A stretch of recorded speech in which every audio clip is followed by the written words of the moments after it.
Hey folks, Alan Saunders here with Pittsburgh Sports Live at the KFC Yum Center in Louisville, where Pitt dropped a 66-51 decision to the number 23 Cardinals. It was a game the Panthers certainly could have won. They went into the half with a 4-point lead and just came out and were completely dominated by Louisville in the second half, both offensively and defensively. The Cardinals tightened some things up on defense and didn't allow Pitt's dribble drive game from Trey McGowan's and Xavier Johnson to get to the paint. And then when they were able to get to the paint, they couldn't get to the rim and they couldn't get to the foul line.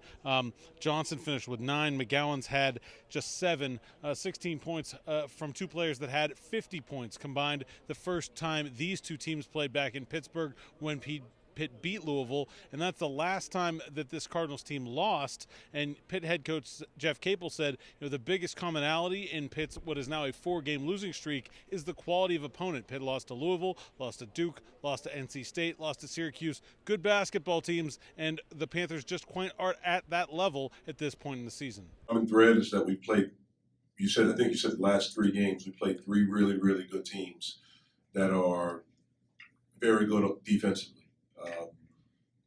Syracuse's zone is one of the most difficult zones to conquer. There's a reason why they're, tied for first place in this league.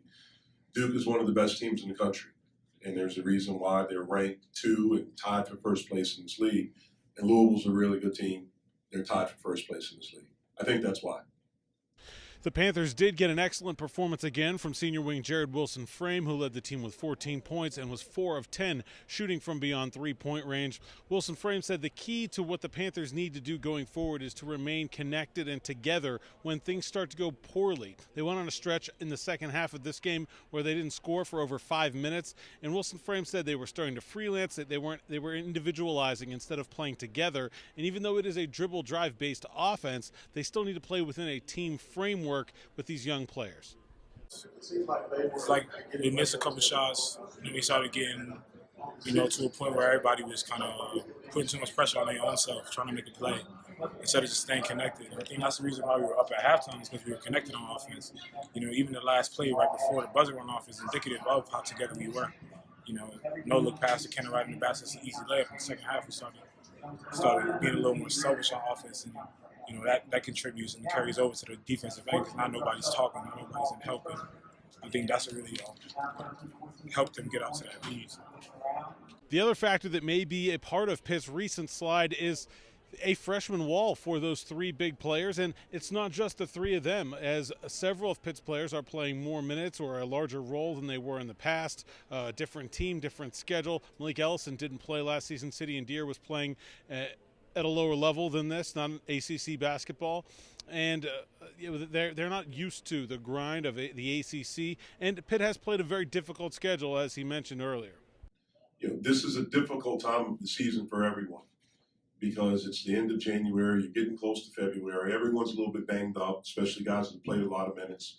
Everyone's a little bit fatigued, and you have to have something where you can push through. Normally, you see teams that are a little bit older. They're able to do that. They have a little bit more experience. They understand how to handle this. For our group, this is different for everyone. For our freshmen, they've never been through anything like this. And so I think we're a little bit fried, from there. For our returning guys, I don't know by this time of the season last year. I don't know how much they were fighting. They were maybe ready to check it in. And so we're learning a lot as we go. And obviously, we've played a really, really tough schedule in the conference so far. If you look at the 7 games that we've played, it's Louisville twice, it's Duke, it's North Carolina, it's NC State, and it's Florida State. All teams that are ranked. Florida State was 11 when we played them. We know they're not. So it's been tough, and we've fought, and we've competed in each one. And so that's something we have to keep doing. No one's going to feel sorry for us. We can't feel sorry for ourselves. We have to keep fighting and keep competing. Jeff, what do you...